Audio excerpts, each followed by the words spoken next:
Bueno, me gustaría comenzar hablando del padre David Jasso, ¿no? No, tengo poco aquí.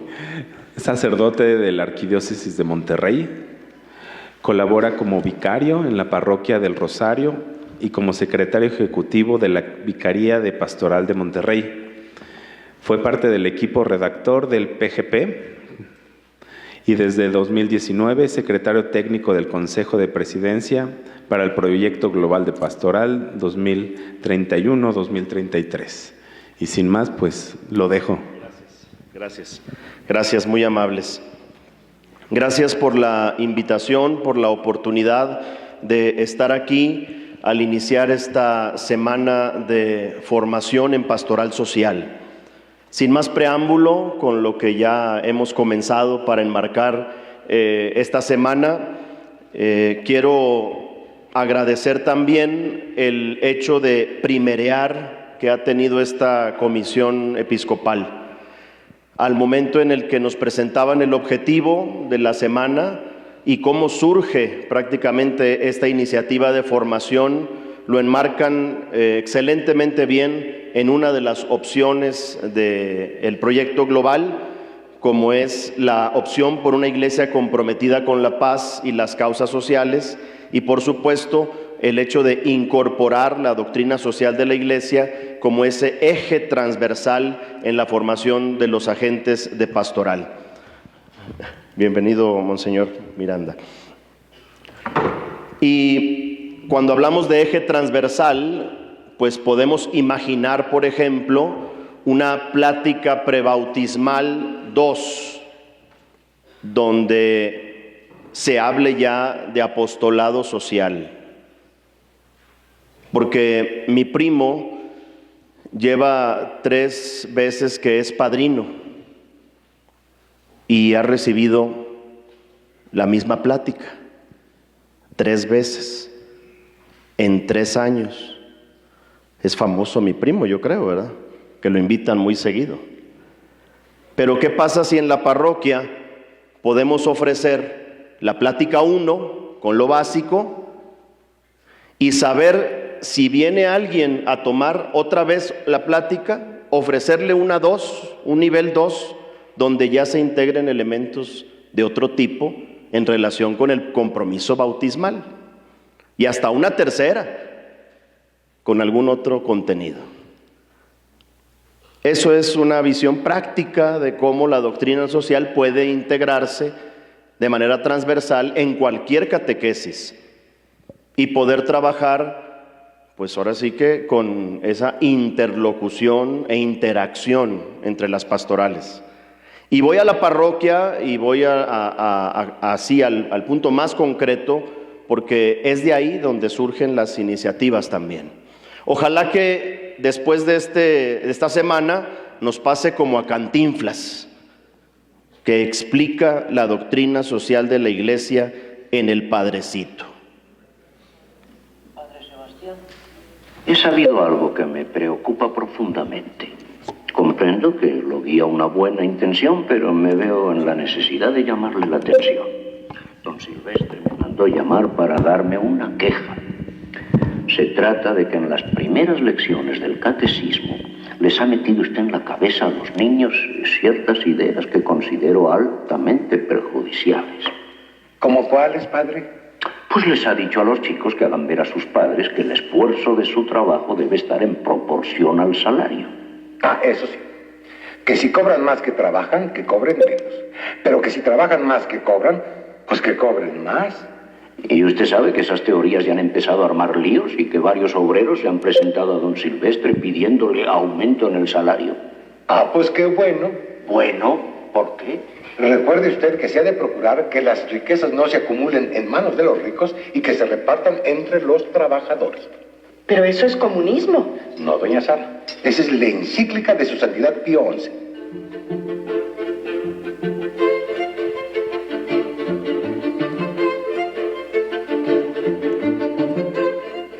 Y su santidad Juan XXIII, en su encíclica, dice que los trabajadores deben ganar lo suficiente para tener un nivel de vida verdaderamente humano que les permita sacar adelante a su familia.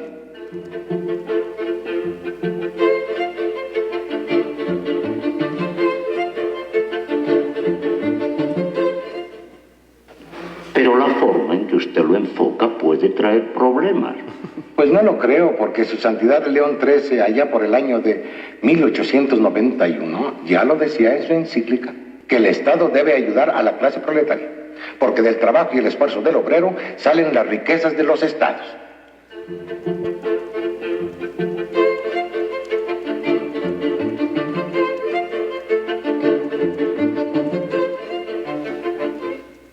Eso lo dijo hace un titipuchal de tiempo y no ha pasado nada. No, si es un error querer acabar con los ricos, hay que acabar primero con los pobres, padre. Eso no lo dice la encíclica. No, eso lo digo yo, porque acabando con la pobreza, pues habrá más equidad en el mundo. ¿Cómo es posible que siendo usted tan olvidadizo y tan distraído se sepa de memoria las encíclicas? Es que en el noviciado me pusieron como castigo a aprendérmelas un día que en presencia del señor arzobispo dije que yo esperaba grandes beneficios del actual concurso económico. Ecuménico. Pues cuestión de economía, por eso me castigaron. Bueno, ¿y cuáles son esos beneficios que ustedes ven? Muy bien, pues ahí está. A ver cómo nos va en esta semana y ojalá que este tipo de conversaciones podamos tenerlas más. No sobre el concurso económico, sino el concilio ecuménico, ¿verdad? Porque vaya que hace falta, ¿no? Hacerlo vida. Todavía hace un titipuchal de años y seguimos igual. O bueno, con avances, pero ahí vamos. Entonces, cada uno traemos objetivos personales, expectativas, objetivos comunitarios, porque algunos vienen en grupo, ojalá que se cumplan. Ojalá que ya hoy te estés planteando un objetivo propio para que durante la semana lo vayas cumpliendo. Porque uno es el objetivo de esta semana, pero hay uno personal que es importante que te plantees para poder conseguirlo. Y la suma de objetivos personales darán objetivos comunitarios o un gran objetivo comunitario, como sucede en estos ejercicios también sinodales. Así que el tema es opciones y compromisos de la pastoral social a la luz del proyecto global de pastoral 2031-2033. Levante la mano quien ya ha leído, escuchado o estado en alguna plática o ya ha puesto en práctica el PGP, proyecto global. Levante la mano, por favor. Wow. Bájenla. Se me hace que es más fácil, aunque que no les dé pena, ¿Quién no les dé pena? ¿No pasa nada? Ándele, muy bien, gracias. Bueno, pues hablaremos del proyecto global de manera específica en este tema de la pastoral social en cuanto a las opciones y compromisos. Pero, digamos, algunas cosas breves para ubicarnos. Es un proyecto, no un plan o programa, porque la Conferencia del Episcopado Mexicano tiene otra naturaleza. De esa manera, la pastoral tiene esa doble mirada, una mirada de cerca y otra a lo lejos, una mirada particular y otra global, donde lo concreto no quita la mirada de lo más amplio. Nuestra vida pastoral así es. Al mismo tiempo que estás poniendo atención en la charla que vas a dar, o en el taller, o en la intervención comunitaria, así también estás viendo el plan de la diócesis, y también el plan nacional, y por supuesto la voz del Papa. Como la señora que tiene 3 hijos, y está con el bebé, cuidándolo, y tiene otros 2, ¿y qué hace la señora? Está arrullando y dice, ¡hey, muévete! A ver, no se peleen. ¿Sí les ha pasado? Está la señora aquí, pero también está allá. El Papa Francisco lo dice más elegantemente al decir el todo y la parte. Tan importantes son los 3 niños como cada uno. Tan importante es la actividad parroquial como el objetivo diocesano o como el acuerdo provincial. El ser humano es el único que puede mirar aquí y al horizonte, que es consciente del presente y del futuro. Si camino así, me caigo. Si camino así, también. La pastoral implica mirar aquí y mirar allá al mismo tiempo. Por eso es un proyecto que nos lleva a mirar allá sin olvidar el aquí y ahora. Es un proyecto que nos habla del futuro, pero que se construye hoy, en el presente. Planes y programas dependerán, obviamente, de comisiones, dimensiones, provincias, diócesis, grupos, movimientos. Es un proyectil, de ahí viene la palabra proyecto. La pregunta es si llegará a 2031, 2033. No vaya a ser que en 2024, perdón, monseñor, pero no vaya a ser. No vaya a ser que no llegue al objetivo. ¿De qué depende que llegue este proyectil? Pues de que lo preparemos bien y de que nos involucremos todos y todas para que llegue a donde debe llegar. ¿Dónde tiene su mirada el proyecto global? En dos acontecimientos que celebraremos: los 500 años del acontecimiento guadalupano y los 2000 años de la redención. Por eso la pregunta clave es: ¿cuántos años tienes? No cuántos te ves, o cuántos quisieras, o cuántos dices. ¿Cuántos años tienes? Y en 2031, ¿cuántos años vas a tener? Súmale 12. Y en 2033, 2 más. Y entonces la pregunta es: ¿dónde estarás? ¿Qué serás? ¿Qué harás? ¿Quién serás en 2031-33? Cuando uno piensa de esta manera, se ve distinto en perspectiva. Ya no dice uno, 2031. No. Cada uno y cada una ya se están mirando ahí como diciendo, ¡ay, jole! Porque hay quien ha dicho, no, pues si hago cuentas no llego. Y sí, es probable, pero bueno, nadie sabe el día ni la hora.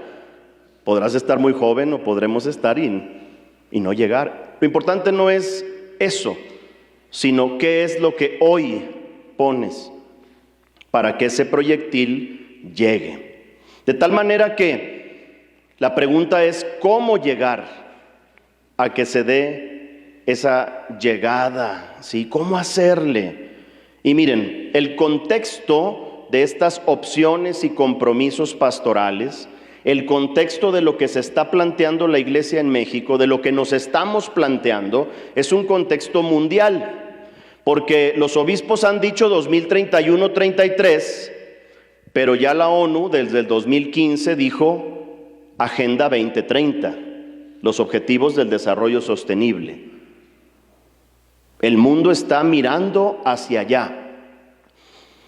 La UNAM sacó este libro, El futuro de México al 2035, y en la introducción dice, pensar el futuro es una forma de dirigir la acción.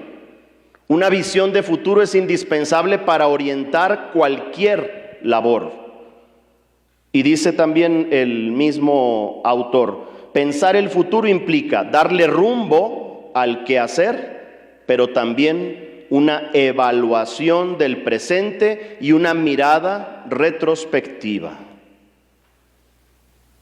El proyecto global nos está invitando a mirar al futuro, pero a evaluar el presente y mirar el pasado. Considerar el pasado. De ahí que, como dice el mismo autor, es indispensable para orientar la labor, para el quehacer cotidiano. Siendo el año 2008, en un aeropuerto me encontré de esta revista que ustedes ven ahí en la pantalla, un poco oscura, pero aquí está en vivo. México en el 2050. La compré en el 2008. Y ya esta revista se planteaba alguna visión del 2050. Hay cosas que ya se cumplieron, otras que quizá no se cumplan o que están por cumplirse. Seremos la quinta economía del mundo. No dice si de arriba para abajo o de abajo para arriba, pero bueno, al menos la quinta, ¿no? Sí. Y trae datos interesantes en muchos sentidos, sobre tecnología, sobre sociedad, sobre educación, incluso autores y actores políticos y sociales, pues se ven bastante jóvenes aquí, en 2008, y que ahora pues tienen gran relevancia en lo que proponen. 2050, madre mía. Y hoy, en el aeropuerto en Monterrey, Expansión tiene, no me dan comisión, no crean que trabajo para Expansión, pero me llama la atención que la misma revista, ahora, en 2019, se anima a dar 50 visiones del futuro y ya habla de la visión a 2069. Ya mi comadre dijo, pues sí, ¿qué le hace uno? Y fíjense, dice, pobreza extrema. Si el combate a la pobreza se hace al ritmo de los últimos 10 años, tomará 3 décadas erradicarla. Sí. Y así como eso, se habla del cambio que debe darse a nivel humano y no solo tecnológico. A ese futuro nos está impulsando el proyecto global. La revista Tech Review, en este mes, tampoco me dan comisión, aunque sea el tecnológico de Monterrey, la década decisiva, 2030. Hacen un estudio en pocas páginas sobre lo que podría pasar en el mundo, pero particularmente en México, en estos próximos 10 años.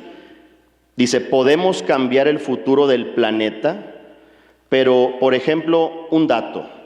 Dice, durante los próximos años, las urbes de todo el planeta estarán en plena expansión. Hoy señala la ONU que viven 3.500 millones de personas en las ciudades y ocupan un 3% de la tierra y consumen entre el 60 y 80% de la energía mundial. Sin embargo, esta cantidad aumentará a 5.000 millones para el 2030, de 3.500 a 5.000, y el 95% de la expansión de los terrenos urbanos en las próximas décadas se realizará en países en desarrollo. Se acaba el rancho, se acaba lo rural. Vamos en ese camino. Esta misma revista da un dato muy desalentador. Dice, 120 millones de personas podrían volverse pobres para 2030. Por consecuencia del cambio climático, tendrán que elegir entre el hambre o la migración. ¿Cuántos habitantes tiene este país? ¿Cuántos? Imagínense todos los mexicanos en pobreza, para hacernos una idea de cuántos millones estamos hablando. Pues, impresionante. Y está hablando de 10 años, nada más. Los mismos 10, 12 que plantea el proyecto global en su horizonte. Así que, ¿somos o no somos los agentes de pastoral decisivos? ¿Ya se fueron? Ay, perdón. Pues claro que lo somos. Por eso el Papa Francisco, en Evangelii Gaudium, dice, los ciudadanos viven en tensión entre la coyuntura del momento y la luz del tiempo, del horizonte mayor, de la utopía que nos abre al futuro, como una causa final que atrae. Te atrae el reino, por eso estás en pastoral social. Te atrae esa utopía del reino y crea tensión cuando hablas del reino. Pero el reino se comienza a vivir aquí y ahora, para disfrutarlo allá y aquí. Esa es la dinámica del reino, interior y exterior. De ahí entonces que el proyecto global quiere ser una respuesta en este contexto social. Y por eso plantea lo que plantea. Díganme por favor, ¿para qué sirve esta aplicación? ¿Para perderse? No, ¿cómo que para ubicarse? Claro, para ubicarse, para encontrar la ruta, para poder saber cuánto tiempo tardo, para ubicar si hay algún accidente. Y este tipo de aplicaciones las usamos y les llamamos GPS. También Waze o Maps o cualquier otra. GPS, ¿verdad? Para ubicarnos, para mostrarnos un camino, para orientarnos. Si al GPS le ponemos una P, ¿qué dice? P, G, Proyecto Global de Pastoral. Olviden la S. Social, muy bien. Entonces déjenla. Proyecto Global de Pastoral Social. Pues ya vámonos, ¿no? Ya con eso. Dense un aplauso que ustedes mismos han agarrado perfectamente la onda. Exactamente. El Proyecto Global de Pastoral Social es un documento dinámico y orientador que guía, que ilumina los planes. Esta presentación la tendrán ustedes en el material que se les va a proporcionar y podrán descargarla para que no se preocupen, porque levantan el celular y pienso que me están tomando fotos y yo trato de posar, pero no, creo que no, ¿verdad? Porque luego lo levantan. Bueno, dice en el número 18 los obispos, no se pretende en modo alguno atropellar, suplantar o nulificar lo que cada diócesis hace. Por el contrario, dicen los obispos, queremos proporcionar criterios. Por eso es un GPS pastoral. Nos ubica, nos orienta. Y entonces dice, nos hemos propuesto ofrecer orientaciones generales abiertas a las particularidades. Estamos aquí representado el país. Aquí hay, como vimos en la presentación, de todas las provincias. Y entonces el proyecto global va a ofrecer una orientación general que cada uno en su provincia, en su diócesis, en su parroquia, en su movimiento o grupo podrá adaptar. Los obispos no quieren imponer el proyecto, sino ofrecerlo como una guía, como una luz que aceptamos y que adaptamos o encontramos el camino. Por eso puede haber 95 caminos o 98 de diócesis. Puede haber 18 caminos provinciales. Puede haber 8 caminos de las comisiones. Puede haber 30 y tantos caminos de las dimensiones. Pero como dice el Papa Francisco, nos vamos a encontrar haciendo el bien.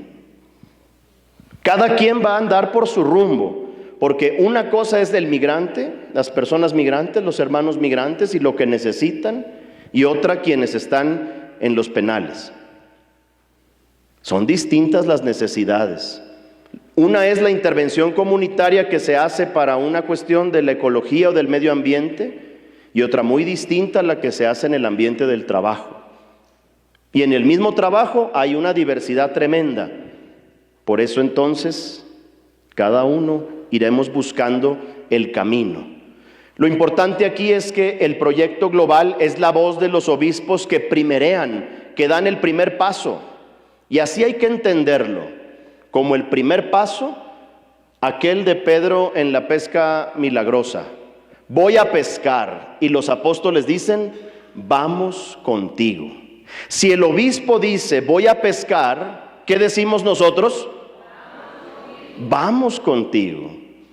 Tiene esa fuerza, Pedro, para animar a los demás. Y es esa la fuerza que con el proyecto global de pastoral los obispos quieren tener. Los obispos dicen, voy a pescar. ¿Y qué decimos nosotros? Vamos contigo. Y si el obispo se tarda en ir a pescar, ¿qué? Pues órale, ¿verdad? Claro, claro. Pero el primer sujeto eclesial es el obispo. Es el que toma la iniciativa y primerea. De ahí que, en ese sentido, no podemos hacerlo solos. Tenemos que hacerlo juntos. Y a eso le llamamos sinodalidad misionera. No habrá una verdadera pastoral social en México si vamos cada quien por nuestro rumbo. El PGP nos está invitando a eso, a ir juntos. Nunca solos, siempre juntos. Con el obispo, con los sacerdotes, con la vida consagrada, con los diáconos permanentes, con los laicos, con todos. Y aquellos que no pertenecen a la iglesia, vamos a decirlo de esa manera, con quien se anime a entrarle. Y nosotros con ellos, nunca solos, siempre juntos. De ahí entonces que podamos entrar de lleno a los desafíos de la pastoral social que brotan de estas opciones y compromisos pastorales que ustedes pueden ubicar en la tercera parte del proyecto global. Como saben, la primera ve la realidad a nivel global, México y eclesial. La segunda aborda el tema de la redención y del acontecimiento guadalupano. Y en la tercera, en el actuar, pues ya se concreta en opciones y compromisos. ¿Cuál es la propuesta para esta tarde? Bueno, primero el contexto. El contexto sigue siendo el documento de Aparecida, que ustedes conocen en este punto, una renovada pastoral social para la promoción humana e integral. Y cito 2 números como contexto para luego entrar de lleno. La Iglesia, con su pastoral social, debe dar acogida y acompañar a personas excluidas en los ámbitos que correspondan, el 402. Y el 401 dice, las iglesias locales tienen la misión de promover renovados esfuerzos para fortalecer una pastoral social estructurada, orgánica e integral. No debemos olvidar ese punto, Aparecida, como una referencia para Latinoamérica y para la pastoral social que buscamos renovar siempre. El punto de partida, el contexto es Aparecida, pero el punto de partida para los desafíos, yo les propongo 2 que son fruto de la reflexión del proyecto global. No vienen tan claros, pero hay que como interpretar un poco lo que quieren decir los obispos.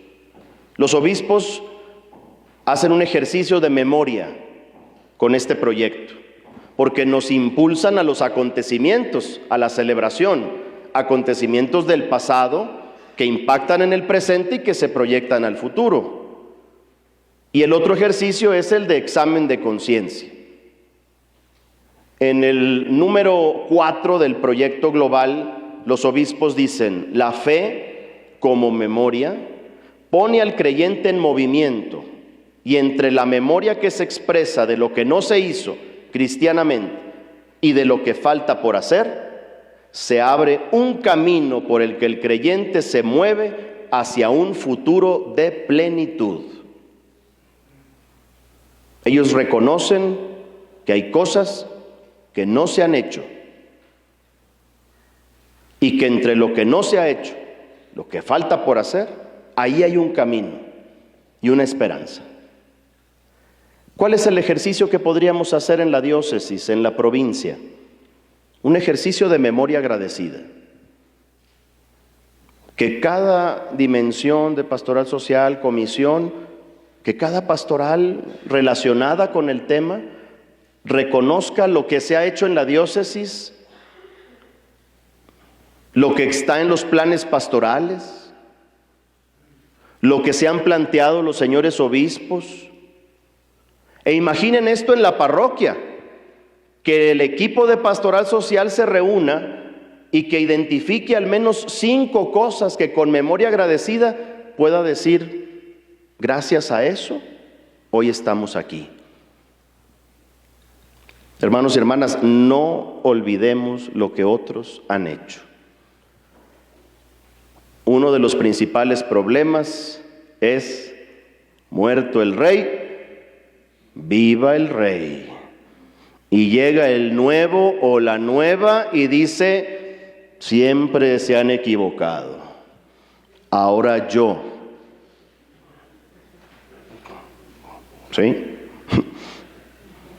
Y vuelves a empezar. Y eso no da continuidad y hace una pastoral de eventos y no de procesos.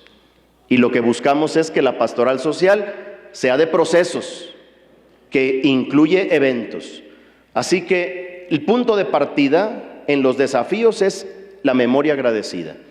Y el otro, el examen de conciencia, el acto penitencial. Dicen los obispos en el número 6, un examen de conciencia es pues necesario para escrutar a la luz del Espíritu si la Iglesia en México ha sabido ser fermento que trastoca los valores humanos de la sociedad en la que está inserta. Fíjense qué palabras tan serias. Escrutar. A ver si hemos tocado.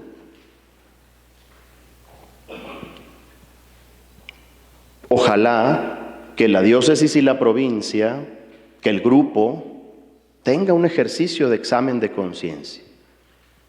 No para enorgullecerse y pedir perdón públicamente, no. Para en humildad, como lo hacemos en la misa, reconocer que hemos fallado, que nos ha faltado. Y fíjense cómo estos dos ejercicios se complementan. Al mismo tiempo que agradecemos, reconocemos. Y entonces, como decía este autor de El México al 2035, pero también como lo reconoce el PGP, pues se abre ese horizonte al futuro. De tal manera que busquemos integrar el pasado, el presente y el futuro en la acción que realizamos. Que busquemos recordar, disfrutar lo que hacemos y, por supuesto, proyectar. Que quienes son religiosos o religiosas, levante la mano, ¿quiénes son religiosos o religiosas, por favor? Gracias, miembros de la vida consagrada. Muy bien, recordarán que la carta que dedicó el Papa Francisco, un 2 de febrero, trataba este tema. Disfrutar el presente con pasión, recordar con acción de gracias y proyectar con esperanza. Así es. A eso nos impulsa el proyecto global cuando hablamos de pastoral aplicada y cuando hablamos también, como decía el padre Rogelio, de personas que estamos cansados ante tanta dificultad y tanto problema. Situaciones que nos desbordan, que nos sobrepasan. Y si no te sientas a recordar, y si no haces un memorial, te acabas. Y decíamos que somos los agentes de pastoral decisivos para esta década, para acercarnos al 2031-2033. Voy a enumerar a manera de índice algunos desafíos, compartiéndoles que esto es solo un aporte nada más. No está acabado el aporte, porque el PGP va profundizándose poco a poco y abriéndose camino. Y debo reconocer que en el contacto que he tenido, gracias a Dios, con diócesis, con provincias, con pequeños grupos, va uno también descubriendo distintos matices. Y entonces esto quiere ser un aporte. Ni son todos, ni son los únicos, ni serán los primeros. Primer desafío, mirar para sensibilizar. Voy a enumerarlos. Segundo desafío, poner en el centro a las personas. Tercer desafío, realizar un ministerio social redentor. Cuarto desafío, promover casitas sagradas. Quinto, prefigurar el rostro de iglesia y país que soñamos. Y sexto, concretar los compromisos pastorales. No es el hilo negro, ni el agua hervida, ni nada, ¿eh? Sí, no lo es.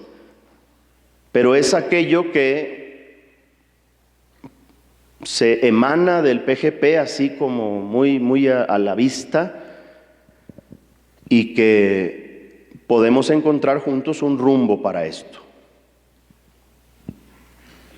Mirar para sensibilizar.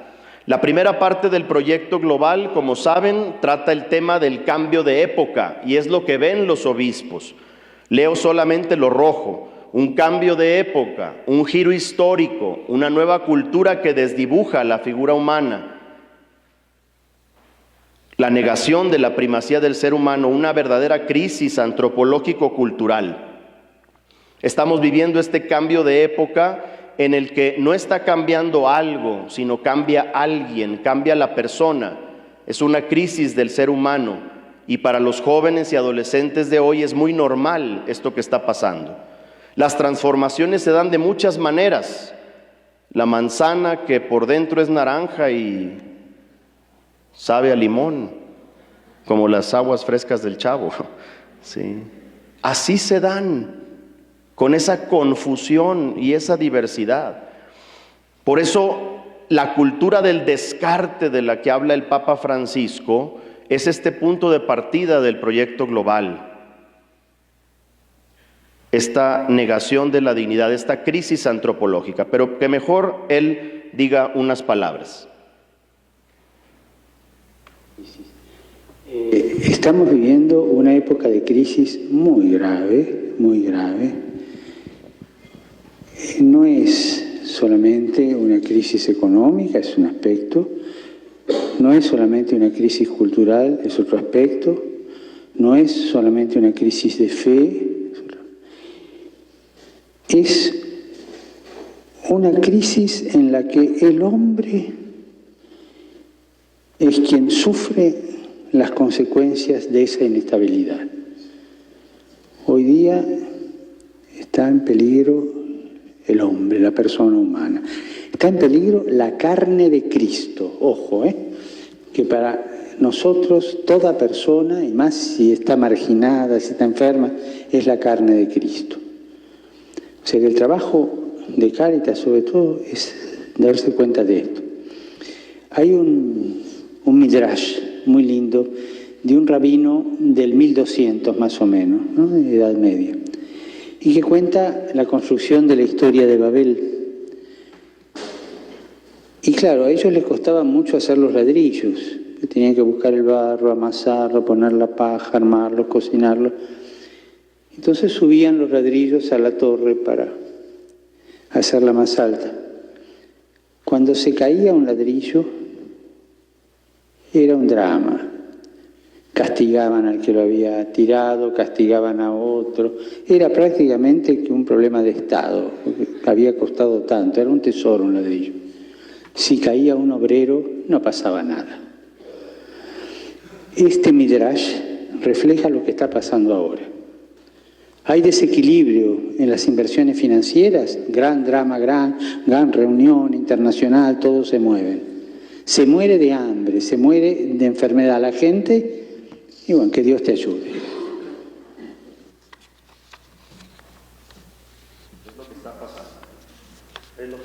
Esta es la crisis que estamos viviendo y que el Papa narra a través de ese midrash espectacularmente.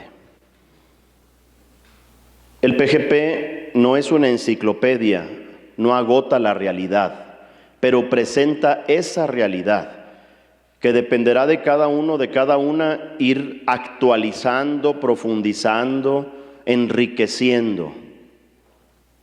Por eso dice el Papa en Evangelii Gaudium 51, dice: aliento a todas las comunidades a una siempre vigilante capacidad de estudiar los signos de los tiempos. De ahí que el desafío sea mirar para sensibilizar. ¿Qué miramos? El cambio de época. ¿Y sobre qué sensibilizamos? Pues a todos de la realidad social en la que vivimos. Busquemos estar más en relación con otras pastorales, otras dimensiones, para que todos nos sensibilicemos con lo que ustedes traen en el corazón, con lo que ustedes caminan, con lo que ustedes escuchan. No todos tienen esa posibilidad. Mirar para sensibilizar. Un desafío que brota de esto. Poner en el centro a las personas. El proyecto global es un proyecto de personas que nos encontramos ya desde ahora y no solo hasta el 2031-33. Nos encontramos México, los que vivimos en México, Jesús y María de Guadalupe. Por eso el reto en una mezcla de generaciones, como nos han clasificado, es cómo comprendernos más, cómo encontrarnos en el camino, cómo respetarnos y valorarnos. Por eso hay que hacer un zoom, y el proyecto global nos invita a hacer un zoom, un acercamiento, y que las personas sean el centro de nuestras decisiones. Porque el número fundamental sobre esto es el número 21. Dice: este cambio de época, esta honda transformación antropológica exige sanar todas las relaciones básicas de la persona. Este es el enfoque fundamental del PGP. Y entonces se convierte en desafío, un desafío para poner en el centro a las personas y promover esa subjetividad social, porque en medio de tanto individualismo, un signo de los tiempos es el despertar a la sociedad civil que se organiza para poder tener alternativas de vida digna, porque somos tan individuales que se pierde la sociedad. Y ahí está el descarte. Y por supuesto, rehabilitar la política. La Iglesia tiene una contribución que ofrecer al mundo en su forma de organizar y convivir. Hemos nosotros que rehabilitar eso para que no lo olvide el mundo. Así que el desafío es poner en el centro a la persona para que se organice y para que se rehabilite también su ser común, político, social, contra el descarte y lo que ya menciona el proyecto. Tercera, realizar un ministerio social redentor. Es ese adjetivo, pero que es profundo por lo que expone el proyecto global. El proyecto global, en la segunda parte, me voy a saltar alguna diapositiva, la tendrán ustedes. En el 130 dice: la redención tiene que ver con una nueva manera de relacionarse con uno mismo, con los demás y con la creación. Si hemos de sanar todas las relaciones básicas, el ministerio, el servicio social que hacemos debe ayudar a que nos relacionemos mejor. Y entonces, redención puede decirse de muchas maneras, y el proyecto global nos da este gran aporte: reconciliación, liberación, salvación, paz, curación, santificación, comunión, gozo y esperanza.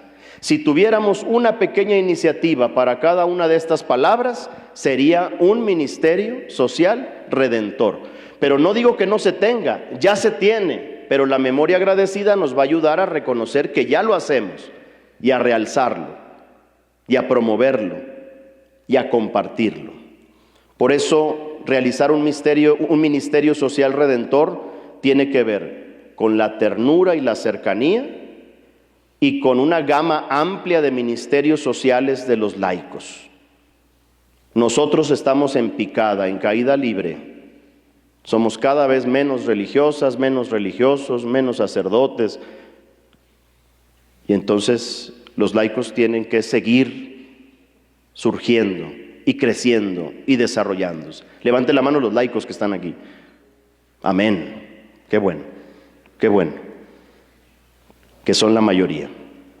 Un laico debe cambiar la sociedad y darle la vuelta. ¿No será casualidad que laicos al revés se lea social? Pues sí. Entonces, ¿no hay de otra? ¿No hay de otra? Promover casitas sagradas. La buena nueva del Dios por quien se vive. Un proyecto reconciliador, reconstructor, hacedor de comunidad. No profundizo porque lo conocemos, lo tenemos en la piel. Y el Nican Mopogua dice el proyecto global que la traducción más correcta es: mucho quiero, mucho deseo que aquí me levanten mi casita sagrada. Y casita sagrada, dice el PGP en el 154. Queremos refrendar el compromiso de construir la casita sagrada porque representa un elemento común de identidad, un signo de unidad, un espíritu de familiaridad, un lugar donde nadie se siente extraño, un lugar de encuentro, convivencia, cercanía, donde se comparten las experiencias de la vida. Ahí les dejaré una reflexión que hace Monseñor Salvador, el rector de la Basílica, y que compartió con los señores obispos en la semana de estudios sobre la casita sagrada, para que lo lean con detenimiento. Por eso entonces la pregunta en este desafío es: ¿cuáles casitas sagradas estamos llamados a construir? Es en pregunta porque tengo algunas respuestas, pero no todas. Nos toca, a quienes estamos aquí, definir cuáles serán esas casitas sagradas con espíritu de familiaridad, donde nadie se siente extraño. ¿Qué casitas hace falta limpiar o remodelar, que ya están construidas? Proyectos sociales que hace falta darle una manita de gato para que acepte a todos. ¿O qué casita sagrada hay que decorar para que luzca y todos los que están necesitados puedan acercarse y que no se sientan extraños ni ajenos?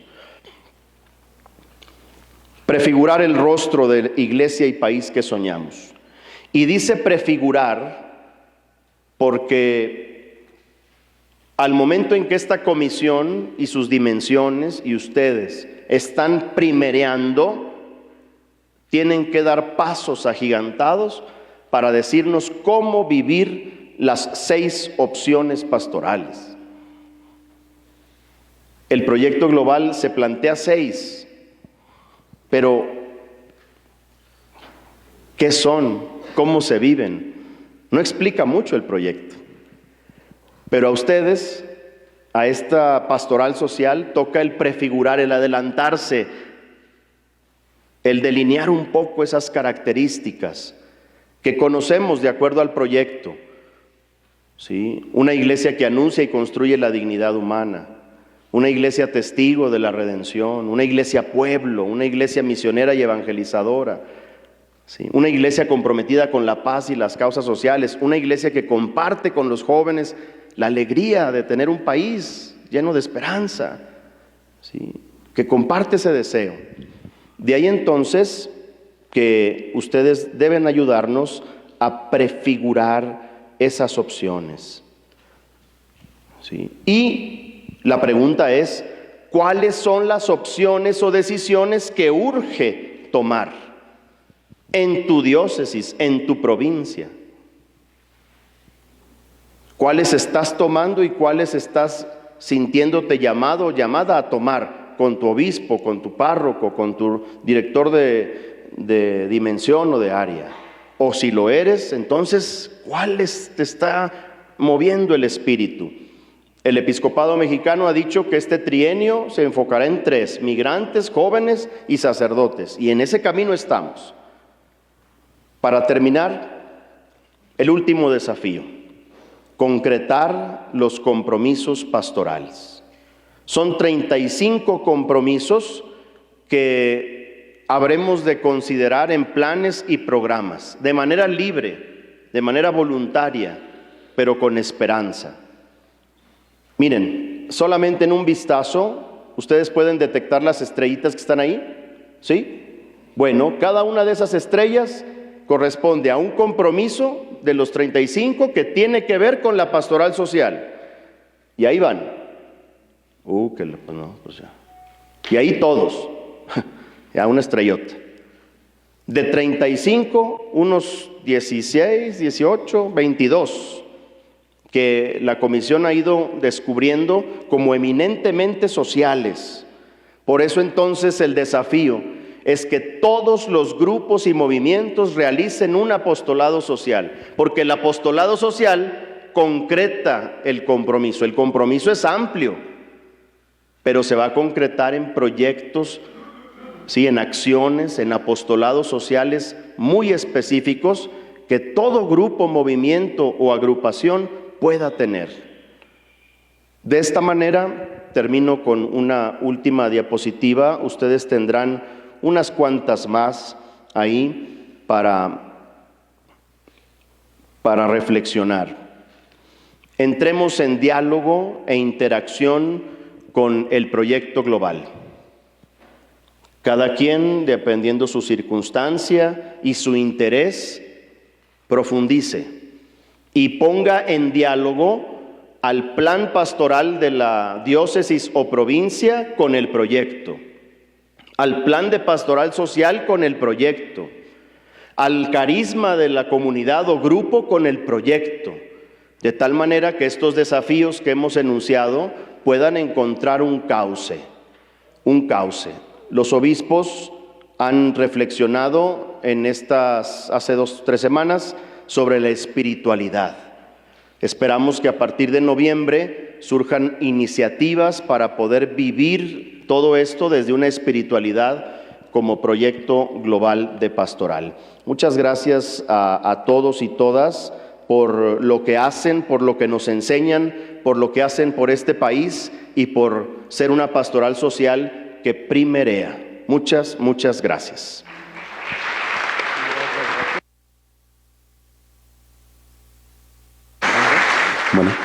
Bueno, le damos las gracias al padre David Jasso. Padre, si puede entregarle y los regalos el reconocimiento, ¿no?, al padre David Jasso por su participación. El regalo.